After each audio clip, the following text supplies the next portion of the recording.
All right, folks, buckle up because CNN's Kaitlan Collins just walked straight into a whirlwind, and Karoline Leavitt is the one leading the charge. The president was within his executive authority to do that. He is the executive of the executive branch, and therefore he has the power to fire anyone within the executive branch that he wishes to.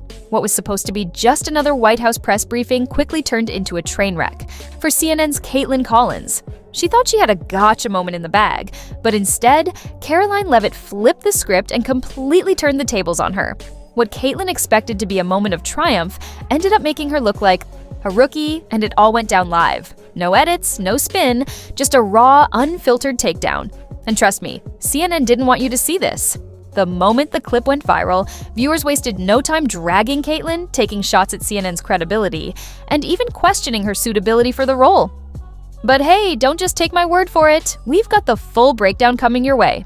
Before we dive in, smash that like button and hit subscribe for more drama-packed, no-holds-barred updates. Did you just subscribe? Awesome. Let's get into it. One, on the freeze in federal funding, who advised the president on the legality of telling government agencies that they don't have to spend money that was already appropriated by Congress? Well, as the OMB memo states, this is certainly within the confines of the law. So White House counsel's office believes that this is within the president's power to do it, and therefore he's doing it. Okay, so they disagree with lawmakers who say that they don't have the power to freeze this funding. Again, I would point you to the language in the memo that clearly states this is within the law. And on what happened on Friday night, the administration fired several inspectors general without giving Congress the 30-day legally required notification that they were being fired. I think only 2 were left at DHS and the DOJ. And then yesterday we saw several prosecutors, I believe 12, fired from the Justice Department who worked on the investigations into the president. As you know, they are career prosecutors, therefore they are afforded civil service protections. How is the administration deciding which laws to follow and which ones to ignore? So it is the belief of this White House and the White House counsel's office that the president was within his executive authority to do that. He is the executive of the executive branch, and therefore he has the power to fire anyone within the executive branch that he wishes to. There's also a case that went before the Supreme Court in 2020, Scala Law LLC versus the Customs, Bureau Protection. I would advise you to look at that case, and that's the legality that this White House was resting on. So you're confident that if they bring lawsuits against you, those prosecutors who were fired, that they will succeed? We will win in court, and yes. Did he personally direct this, given they worked on the classified documents investigation and the election interference investigation? This was a memo that went out by the Presidential Personnel Office, and the president is the leader of this White House. So yes, yes. All right, let's set the scene. CNN's Kaitlan Collins, who clearly still thinks she can take on conservatives, decided she could trap Karoline Leavitt with some pre-planned, smugly delivered attack. Well, big mistake. Karoline didn't flinch. Instead, she shut it down in a split second, coming back with cold, hard facts that left Kaitlan scrambling. About the fact that Democrats have been labeling President Trump a to democracy for the better half of 10 years. Let's talk about how they have compared him to one of the worst mass in the history of the world, and that Kamala Harris and Joe Biden weaponized the court system and the justice system in this country against Donald Trump in an attempt to imprison him. He sat through a courthouse for 7 weeks this past year, and the Democrats were hoping he would go to jail for it. That is real political that has led to 2 heinous attempts on President Trump's life that, by the grace of God, he was able to escape, and he is here with us today. So yes, President Trump knows a little bit about political because he's experienced it himself. And talking about the tragic realities of war that Liz Cheney and her father, Dick Cheney, have got this country into is not political. It's talking about the reality of the foreign conflicts that the Washington, D.C. establishment have sold out young Americans to for decades. Boom. Kaitlan Collins is left stuttering, and the press room goes dead silent. You could practically hear a pin drop. At that moment, Kaitlan knew she'd been completely outplayed. Karoline lets out a small chuckle because honestly, this was just too easy. You could see the panic in Kaitlan's eyes.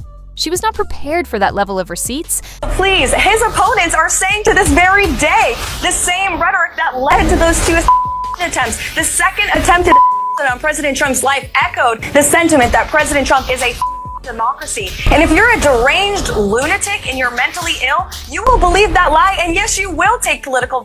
Like we have seen in 2 instances against President Trump. Tim Walz and Kamala Harris said that everyone who showed up to President Trump's rally at Madison Square Garden was an That's despicable, dangerous, divisive rhetoric that is spewed by the Democrat Party every single day. And I'm so sick and tired of the media pointing the finger at Donald Trump and saying that he is sowing division in this country. He is not. The media is for pushing hoaxes like the one that you all pushed today, and the Democrat Party is for pushing lies about him. But the good news is Americans don't buy it. And that's why today President Trump is more popular than he has been since 2016, because people don't trust the media. The internet is absolutely blowing up, with hashtags trending within minutes. Nyash Karoline owns CNN, Nyash Kaitlan Collins humiliated, Nyash fake news CNN. And it's only getting worse for Kaitlan. At this point, CNN is in full meltdown mode. They know this is a disaster, and it's bad. Real bad. Viewers are flooding social media with clips of Karoline's flawless takedown, questioning Kaitlan's credibility and CNN's response. Pure panic. They start quietly pulling clips from their platforms, scrambling their fact-checkers to spin the story.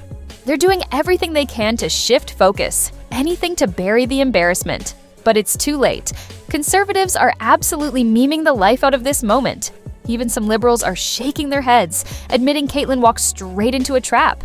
The irony here is rich. CNN tried to make Karoline look unprepared and ended up exposing their own incompetence.